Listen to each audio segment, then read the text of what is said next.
विमल बहुत परेशान था। उसे समझ नहीं आ रहा था कि वो इस परिस्थिति से कैसे निपटे। वो अपनी माँ को बहुत ज़्यादा चाहता था, किंतु उसकी पत्नी और उसके बच्चे उनकी माँ से बहुत दूर भागते थे, क्योंकि क्योंकि उनकी माँ की आँख नहीं थी। साथ ही उसकी कमर भी 90 अंश पर झुकी थी। वैसे वह अपना काम सब खुद कर लेती थी, किंतु फिर भी वह अपनी पत्नी और बच्चों के लिए हमेशा खटकती थी। दादी, आप ऊपर के कमरे में जाओ, मेरे दोस्त आ रहे हैं, विमल के बेटे अखिल ने बड़े बेरुखी से कहा। पर बेटा, मैं तो यहाँ बहुत दूर बैठी हूँ, विमल की माँ ने बहुत प्यार से कहा। नहीं, आप उनके सामने मत रहो, वो मुझे चिढ़ाते हैं, अखिल ने जोर से डांटते हुए कहा। क्या हुआ अखिल, क्यों चिल्ला रहे हो? विमल की पत्नी कामनी ने किचन से ही आवाज लगाई। देखो ना माँ, यही देखो ना माँ, यह दादी यही डाइनिंग रूम में बैठी है, यह डाइनिंग रूम में बैठी है और मेरे दोस्त आ रहे हैं, अखिल ने शिकायत भरी लहजे में कहा। माँ जी, आप ऊपर चली जाओ, क्यों हम लोगों को लजवाती हो? कामनी ने बेटे का पक्ष लेते हुए कहा। बेचारी सरस्वती चुपचाप उठकर जीने के सहारे ऊपर जाने लगी। कमर झुकी होने के कारण उन्हें ऊपर चढ़ने में बहुत परेशानी हो रही थी, किंतु वो पूरी ताकत से ऊपर के एक अकेले कोने वाले कमरे में जाकर बैठ गई। विमल बाजू के कमरे से सब सुन रहा था। उसे कष्ट हो रहा था कि उसकी माँ को अपमानित होना पड़ रहा है, किंतु वो असहाय था। अगर वो कुछ कहता तो पत्नी और बच्चे उसका विरोध करने लगते। दूसरी, उनके तर्क भी सही लगते हैं, चूंकि वो एक प्रशासनिक अधिकारी था। उसका सामाजिक स्तर बहुत ऊंचा था। उसकी ससुराल भी एक उच्च घराने में थी।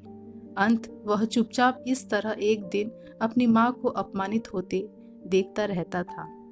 रात को विमल की पत्नी ने कहा, देखो जी, अब कुछ करो।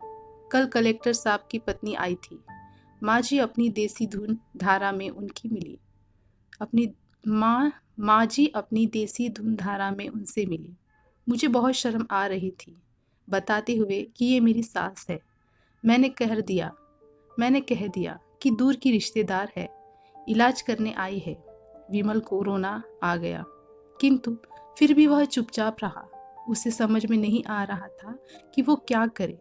अपने बेटे की मन स्थिति को सरस्वती अच्छी तरह से जानती थी और बेटे को कोई कष्ट ना हो, इसलिए वह हर बात चुपचाप सह लेती थी।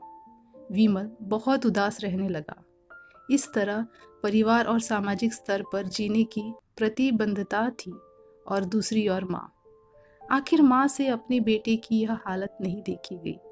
एक दिन उसने अपने बेटे से कहा, विमल, बहुत दिन हो गए, मैं अपने गांव जाना चाहती हूँ, मुझे वहां पहुंचा दो, मेरा यहाँ मन नहीं लग रहा।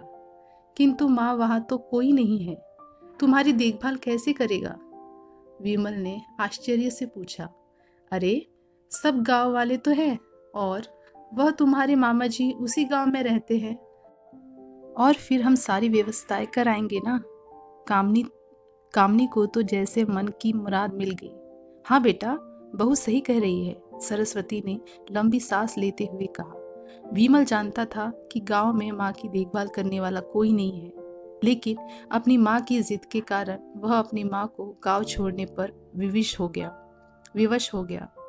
माँ को गांव छोड़कर आते वक्त उसे रोना आ रहा था तथा अपनी बेबसी पर गुस्सा भी आ रहा था, किंतु परिवार, पत्नी और समाज ने उसकी इन मनोभावनाओं को दबा दिया और वो सुकून सा महसूस करने लगा। कुछ दिनों के बाद उसके चाचा, जो अमेरिका में रहते थे, आने वाले थे। जब विमल बहुत छोटा था, उसके पिता जीवित थे, तब वो भारत आए थे, और उसके बाद वो अब भारत आने वाले थे।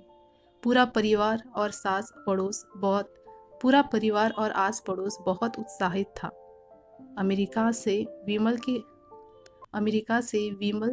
के डॉक्टर चाचा आ रहे थे। डॉक्टर रमेश ने जैसे ही घर में कदम रखा, सबने मिलकर बहुत उत्साह से उनका स्वागत किया। क्यों विमल भाभी नहीं दिख रही है? कहाँ है? डॉक्टर रमेश ने उत्साहपूर्वक पूछा। जी वो गांव में रहती है, यहाँ उनका मन नहीं लगा, कामनी ने सपाट लहजे में उत्तर दिया। डॉक्टर रमेश ने विमल की ओर देखा तो विमल ने अपनी आंखें झुका ली। डॉक्टर रमेश सब समझ गए। बोले, कल हम भाभी से मिलने गांव चलेंगे सब लोग। दूसरे दिन सभी लोग गांव के घर पहुंच गए। देखा कि सरस्वती को बहुत तेज बुखार है और वो पलंग पर असहाय पड़ी है। डॉक्टर रमेश दौड़कर सरस्वती के पास गए, उनके पैर छूकर रोने लगे। सरस्वती की ये हालत उनकी कल्पना से परे थी। वाह बेटा विमल, तूने तो नाम उजागर कर दिया। अपनी माँ की ये हालत देखकर तुझे तो शर्म भी नहीं आ रही होगी। डॉक्टर रमेश ने विमल को लगभग डांटते हुए कहा। नहीं देवर जी, विमल का कोई दोष नहीं है। मैं खुद गांव आई थी। सरस्वती ने अपने बेटे का बचाव किया। मुझे सब पता चल गया भाभी, आप चुप रहो। क्यों बहू, तुम्हें अपनी सास की करूपता पसंद नहीं है? समाज में तुम्हें नीचा देखना पड़ता है ना?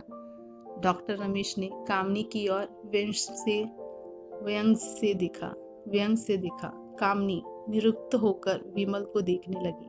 आज तुम जिस सामाजिक स्तर पर हो वो इन्हीं के संघर्षों की देन है। और बेटा विमल, तुम्हें शायद मालूम न हो कि बचपन में जब तुम 1 साल के थे तब छत से नीचे गिरने के कारण तुम्हारी एक आंख फूट गई और तुम्हारी रीढ़ की हड्डी में भी समस्या थी। तब तुम्हारी इस करूपता माँ ने अपनी एक आंख और अपना बोन मैरो तुम्हें देकर इतना सुंदर स्वरूप दिया था। कामनी बेटा, इतने सालों तक संघर्ष करके बेटे की प्रशासनिक अधिकारी बनने वाली इस संघर्षशील औरत की तुम लोगों ने यह दशा कर दी।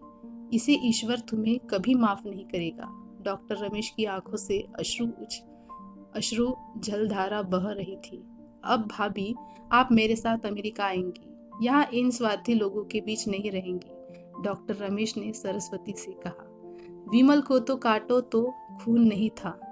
डॉक्टर रमेश जो उसके चाचा थे, उन्होंने जो राज बताया, उनके बाद तो विमल को यही लग रहा था कि उससे सबसे ज्यादा पापी इंसान इस दुनिया में कोई नहीं। वह दौड़ते गया और माँ सरस्वती के कदमों से लिपट गया। माँ, मेरा अपराध अक्षम्य है। मैं जानबूझकर चुप्पी साधे रहा, आपका अपमान करवाता रहा। अब सिर्फ आप ही उस घर में मेरे साथ रहेंगी और कोई नहीं। विमल ने अग्नि दृष्टि से अपनी पत्नी और बच्चों को देखा।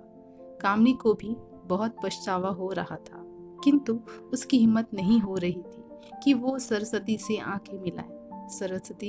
सरस्वती ने कामनी की मन स्थिति को समझकर उसको